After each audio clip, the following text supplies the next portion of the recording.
art is that it's a space where you're able to connect, because a lot of trauma happens, in the brain where there is no language, and so when you're doing art, there is no verbal language there involved. It's kind of like it's more movement, more doing, and more feeling and expression, where it's kind of like words are necessary in that world, so like when I'm doing art, I can go into flow, where like time and like, and space completely disappears. All I am is just focused on what it is that I'm doing, and that really kind of like takes me out from like my ego, and allows me to just be present with what I'm doing, or not only to be present with myself, but to be present with like kind of like this spiritual world, because I think that we can kind of like open up to things that we can't see necessarily, and have communion with,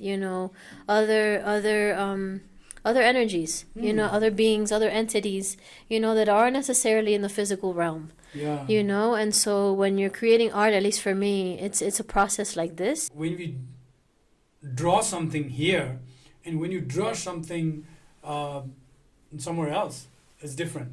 Absolutely. Right? So the different energies, different ideas, different, I mean, there are different things, and also like people are evolving as well, as you said.